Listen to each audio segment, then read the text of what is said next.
Boa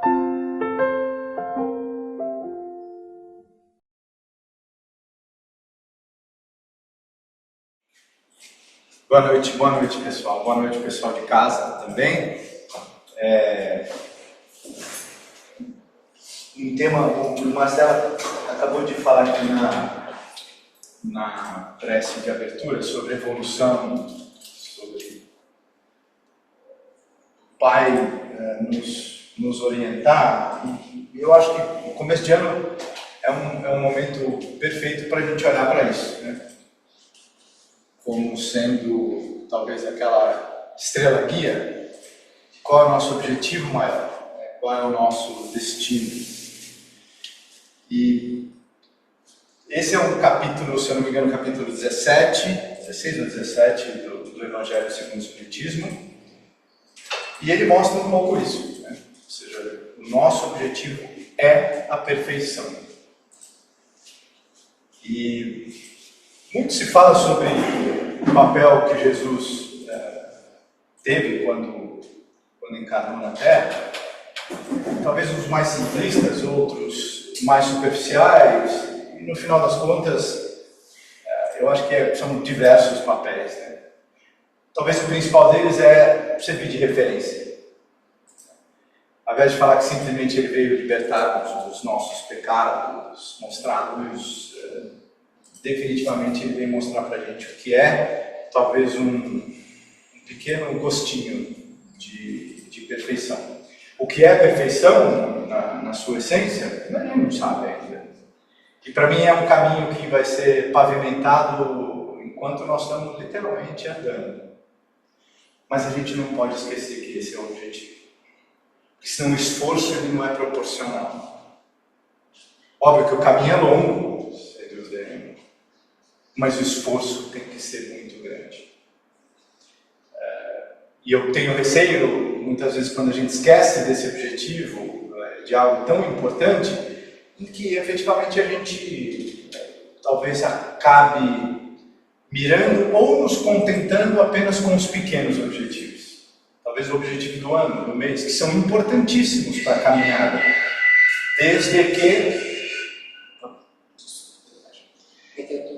Desde que eu consiga entender qual é o passo maior. E por que eu gosto sempre de falar sobre esse tema, ou de pelo menos buscar um pouquinho sobre ele no Evangelho? Porque ele tem um efeito de criar distância entre a gente, porque fica parecendo que a perfeição é algo inatingível.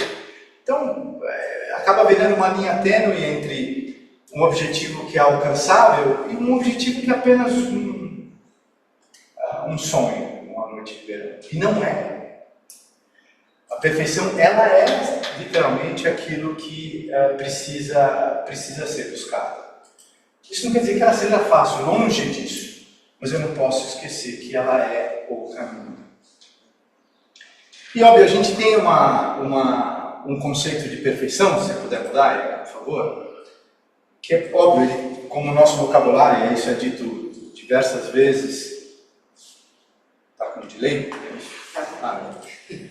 Isso é dito diversas vezes, o nosso vocabulário é muito limitado, obviamente as definições das nossas palavras e da forma como a gente utiliza também, né?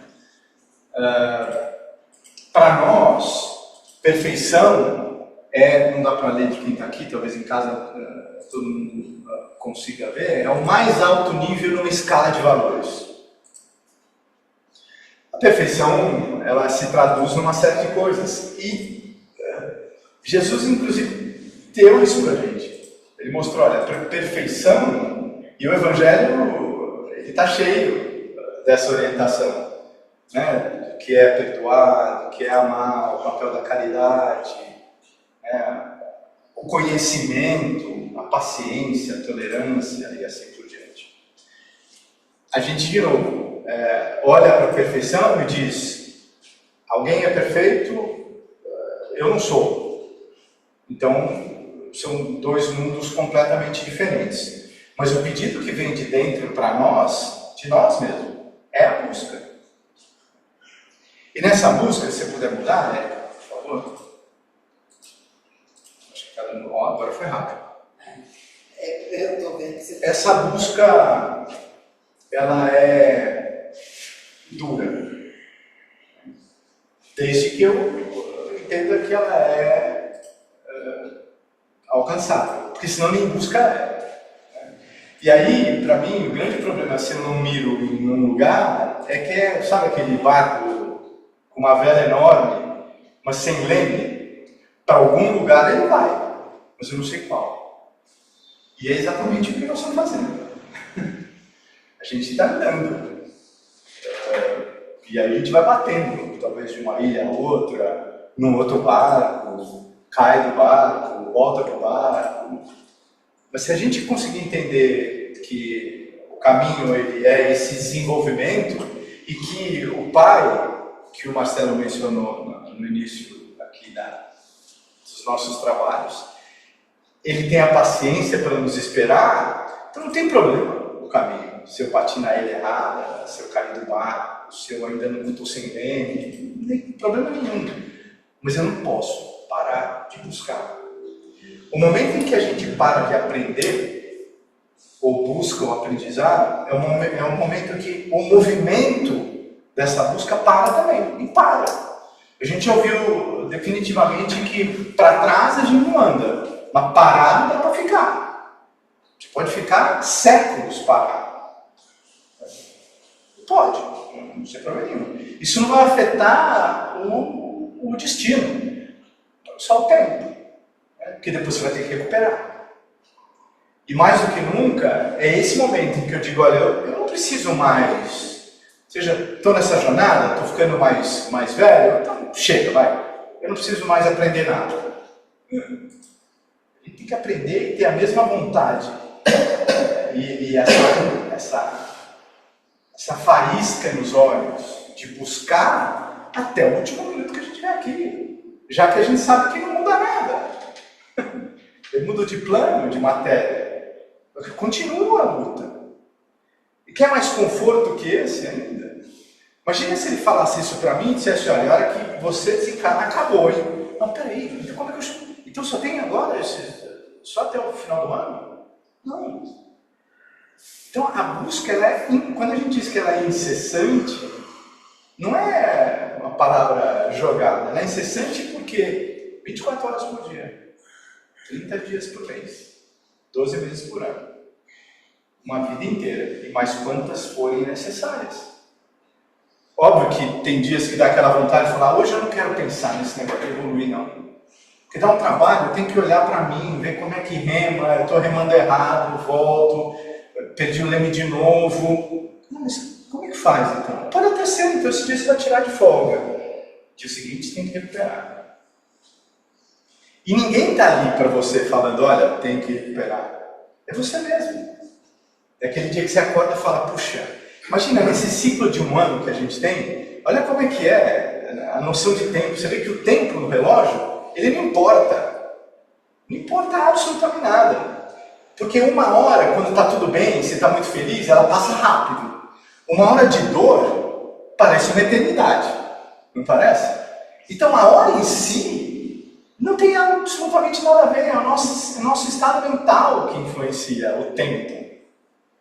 E a gente olha para um ano, de janeiro a dezembro, quando vai chegando o dezembro, vai dando aquele cansaço, eu faço um balanço, eu olho para frente, eu jogo na mega cena da virada, com a esperança de uma renovação. É lindo isso. Mesma coisa de um dia depois do outro.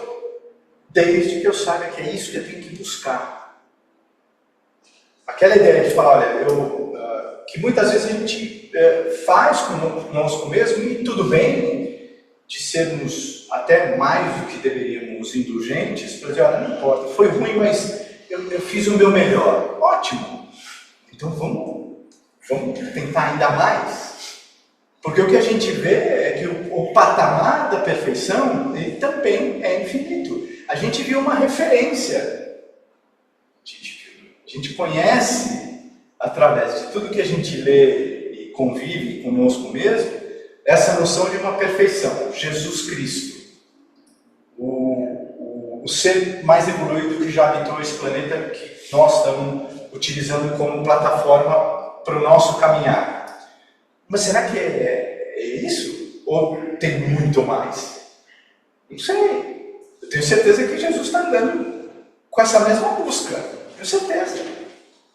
Que fica parecendo, de novo, muitas vezes a gente se contenta, talvez o nosso inconsciente, com a noção da nuvenzinha e da harpa. E da necessidade de descansar. Gente, o descansar é a busca. O descansar é saber como as leis universais funcionam, que serão aplicadas a gente querendo ou não. Elas são imutáveis. É o que nem o tempo. 1 hora é 1 hora. Dependendo do estado que eu tiver, ela parece um negócio e parece outro. E aí, por isso que é importante a gente dar uma olhadinha na busca, se puder mudar um pouquinho, com essa visão aqui, do tempo, passado, presente e futuro.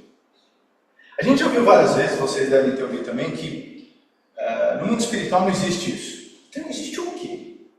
Como é que funciona esse negócio? Como é que efetivamente, se não existe o que a gente vive aqui, que é o ontem, que hoje talvez, e a expectativa de amanhã, qual é o que existe? Só que a mesma coisa que a gente está falando aqui, é o meu estado que vai determinar.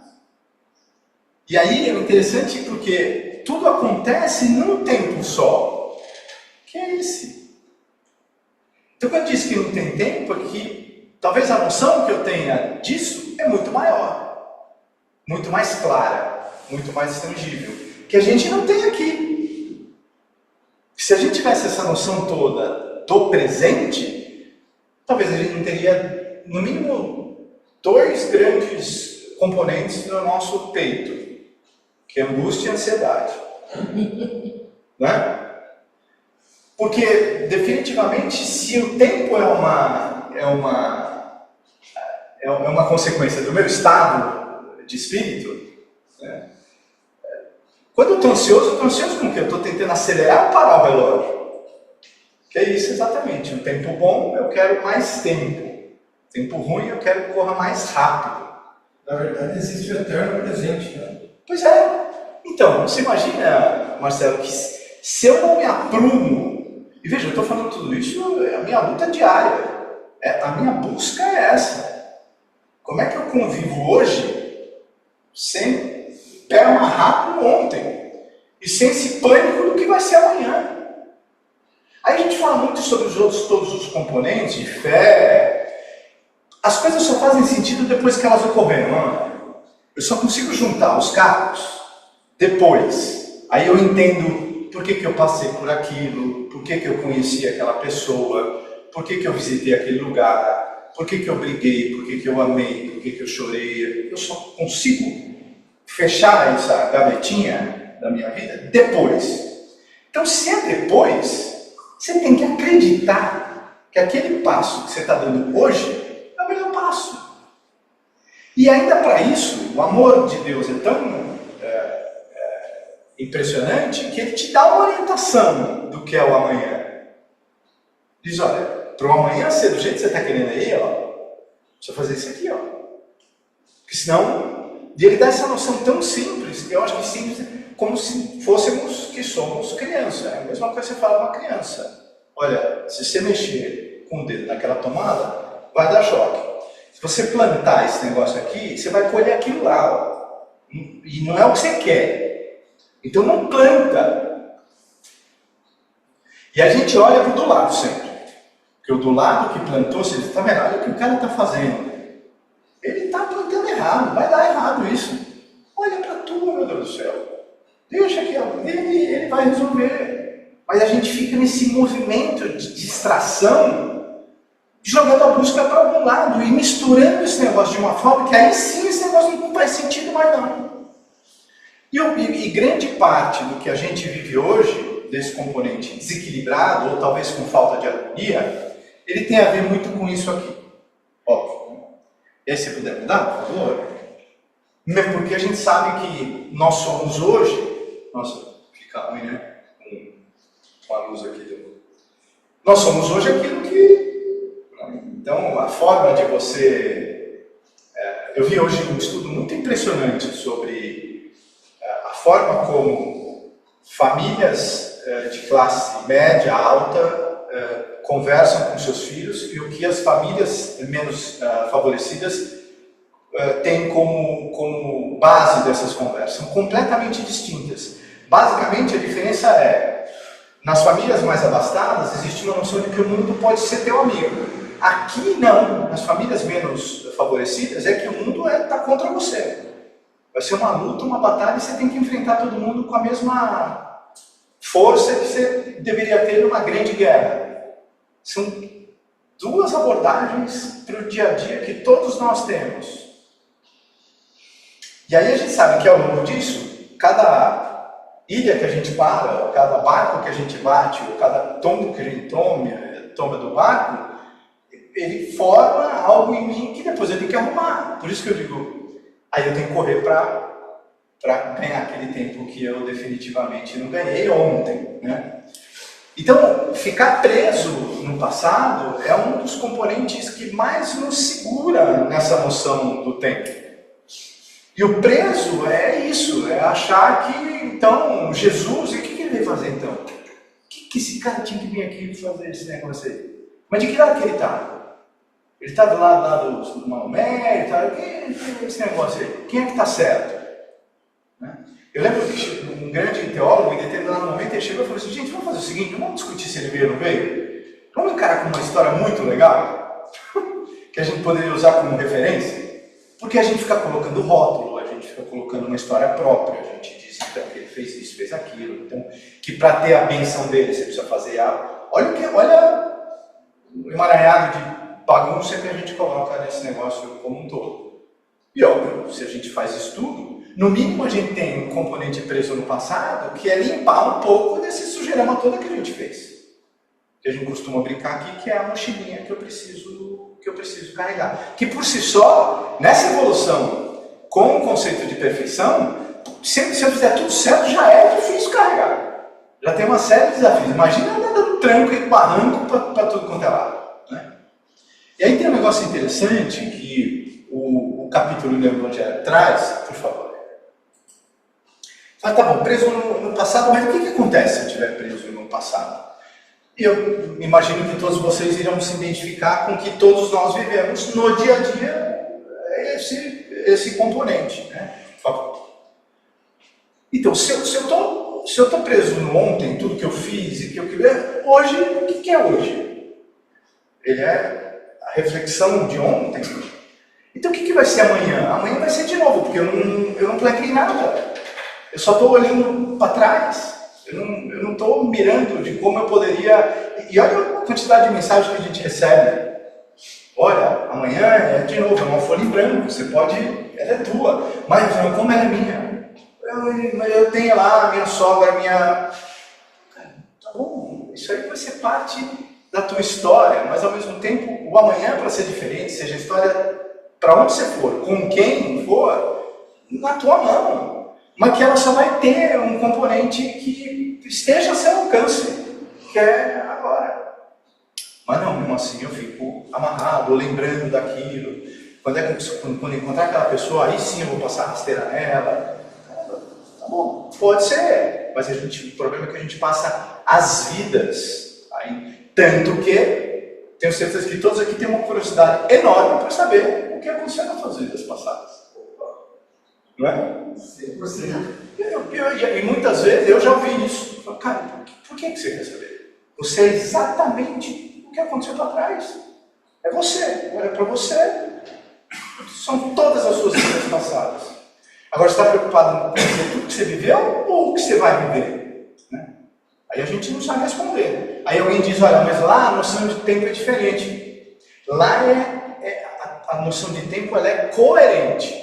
Não é essa bagunça que a gente faz aqui. Por favor. Olha que interessante que o capítulo põe. Até a sua memória recente fica comprometida. Óbvio, eu não estou nem percebendo o que está acontecendo hoje. Mas você viu que você pisou ali?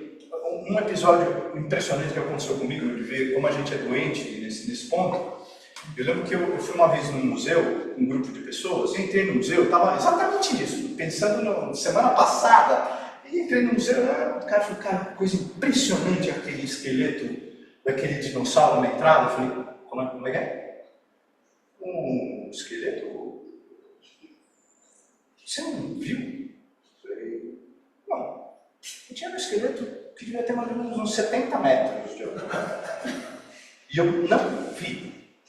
O que raio eu estava fazendo naquela hora? E tinha umas 50 fotos do negócio. E eu não vi. O que um ficou tirando 50 fotos. Eu estou apenas dando esse exemplo para ver o que a gente faz isso no dia a dia. De alguém que talvez fez assim, para um abraço. Mas se eu não vi o dinossauro, como é que eu vou ver um abraço, um sorriso? Um pedido de ajuda, um pedido de abraço. Não vi, claro. Por quê? Ou eu estava preocupado com a semana passada, ou eu estou preocupado com o que pode acontecer na semana que vem. Sem controle nenhum para trás e só para... O que talvez Jesus queria naquele momento é que eu visse a desgraça do dinossauro. Eu não consegui, não. E olha que interessante, porque aí a gente diz que o tempo é, de uma certa forma, confuso. Pois é, só poderia, né?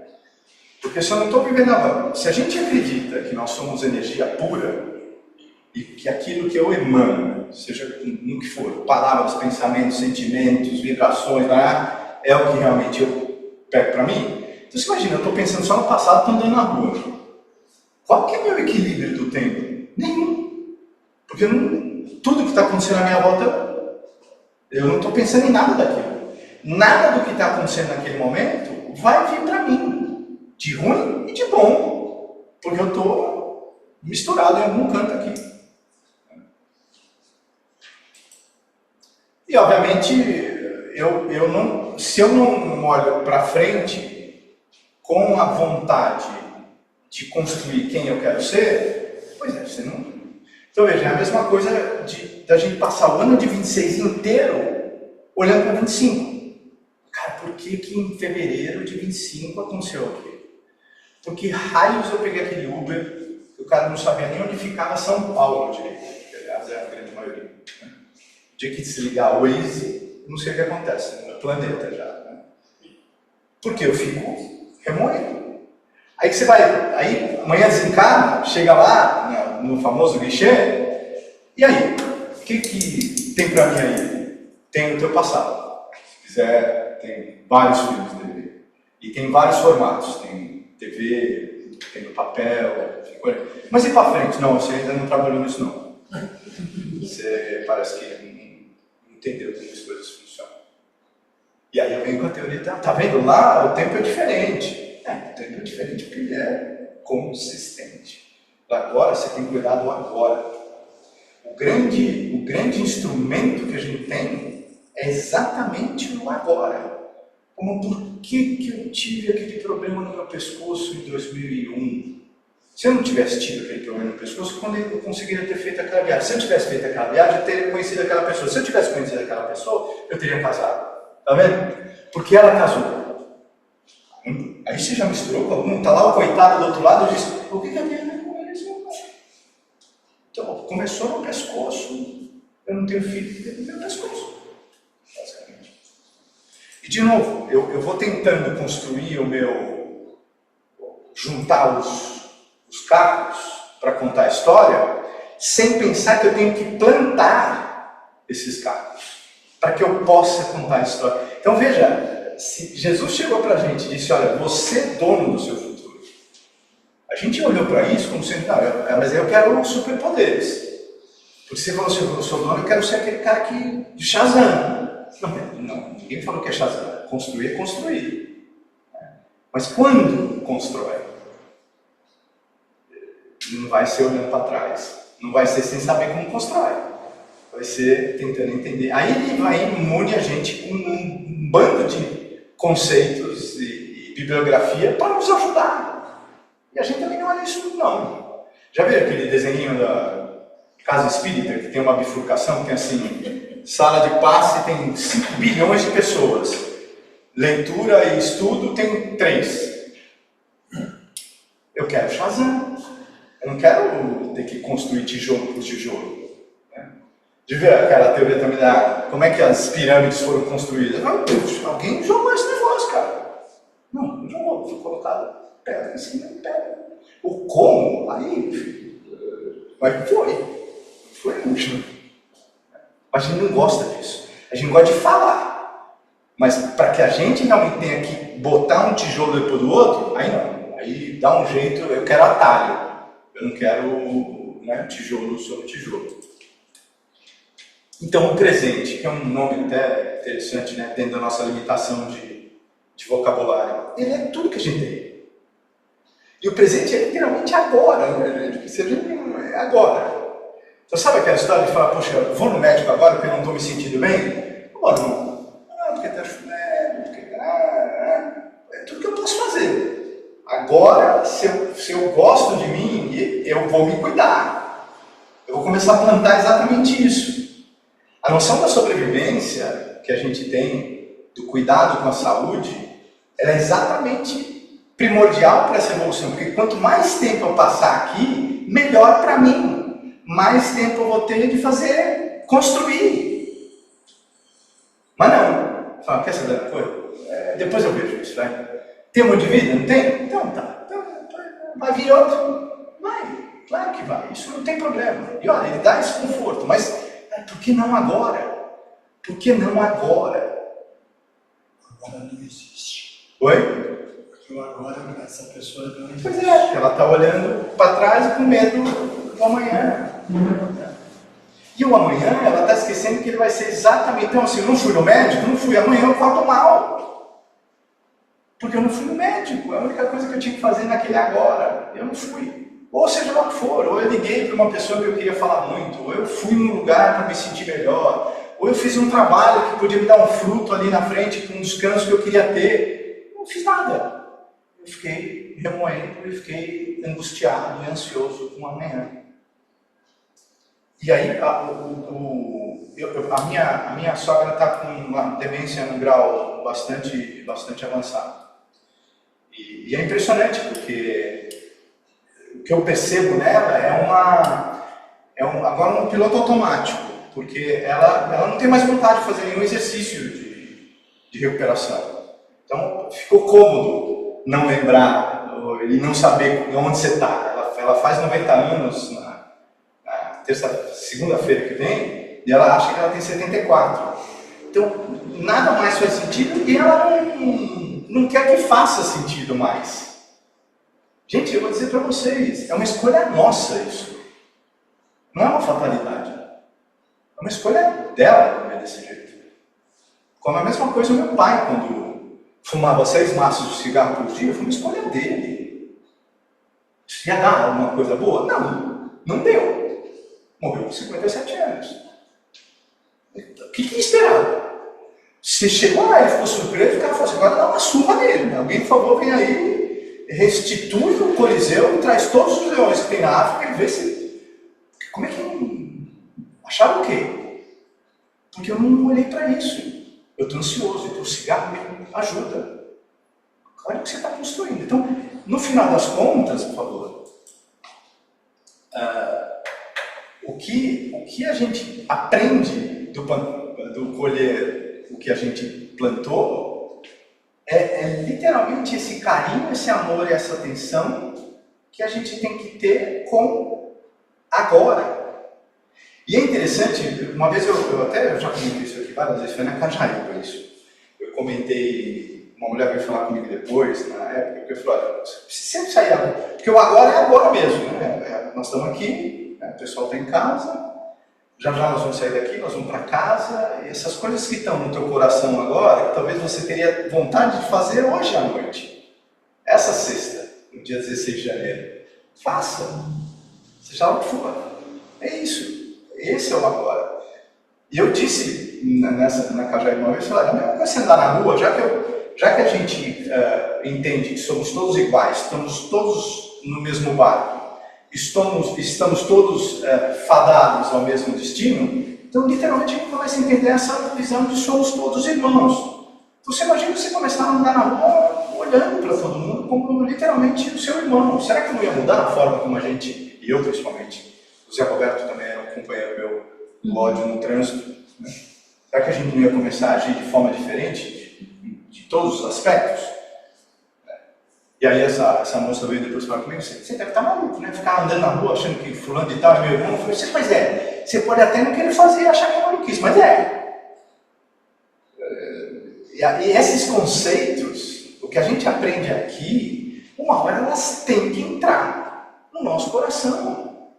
Que a gente luta até com isso, a gente luta com o nosso conhecimento.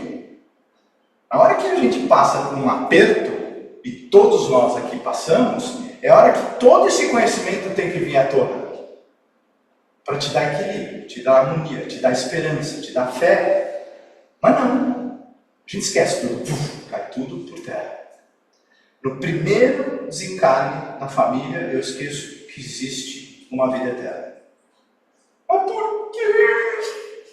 Não estou dizendo que você não vai sofrer o luto. O luto é um processo maravilhoso de evolução e maturação. Desde que ele não seja afetado por um total desconhecimento que você não tem. Você não tem desconhecimento desse processo. Você não tem o desconhecimento da saudade eterna. Você não tem. Pelo contrário, o que a gente ouve o tempo todo é que no espaço e no tempo, todos nós estaremos sempre juntos. Então, caramba! Tem a dor da passagem? Tem, mas é uma dor que deveria ser temporária. A esperança depois do reencontro que deveria encher o teu coração, para que você possa se ajudar e ajudar o outro. Senão, de novo, volta para o passado. Por quê? Por quê? Por quê? E aí o que sobra? Pode ir, por favor. O que sobra então?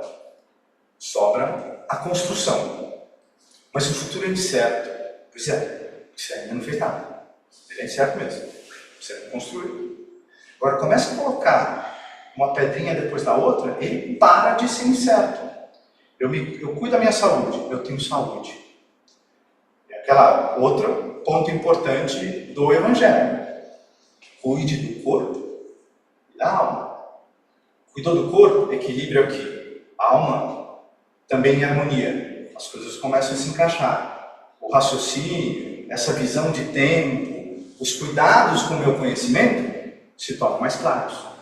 As coisas começam a fazer um pouco mais de sentido.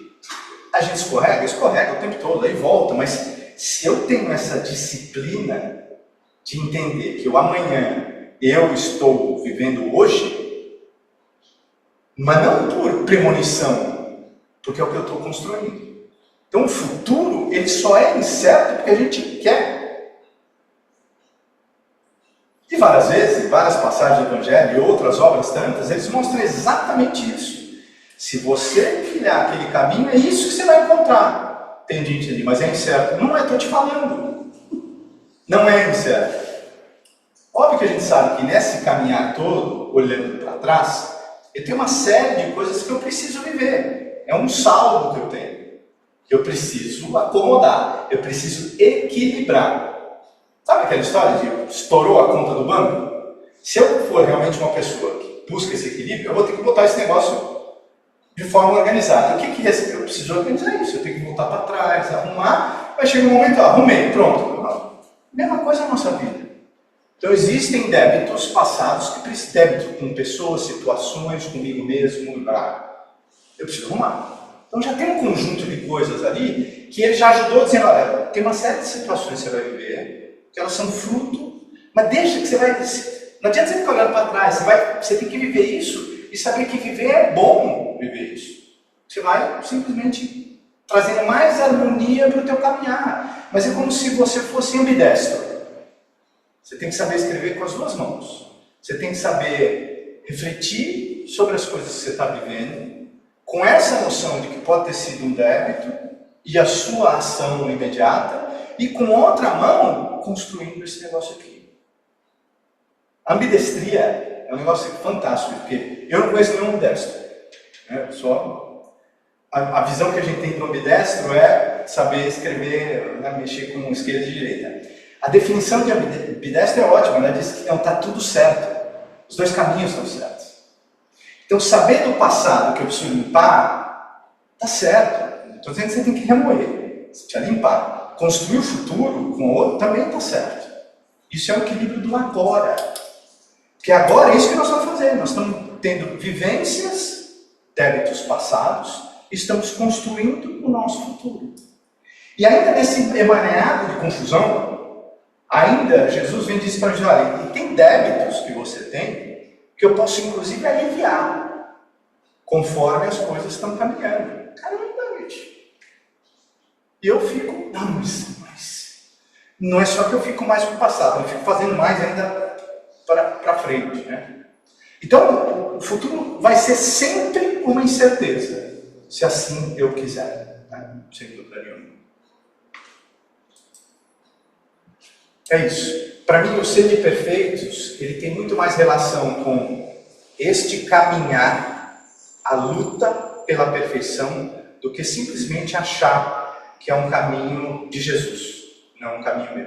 Jesus, e ele diz isso o tempo inteiro, eu estou muito mais próximo de vocês do que vocês podem imaginar. E ele diz isso porque ele percorreu esse caminho. Ele sabe exatamente o que nós estamos vivendo. Nós vamos um dia, gente, querendo ou não, nós vamos ter exatamente a mesma energia, o mesmo conhecimento, as mesmas atitudes, sentimentos e pensamentos dele. Nós vamos ter. Isso é um fato. Quando que é a cargo de cada um de nós? Então a gente não pode imaginar que esse caminho ele é apenas ao léu. Ele é essa busca para que a gente seja, no mínimo, igual a Jesus. Com as mesmas características. O que eu preciso é ter certeza de querer chegar lá o mais rápido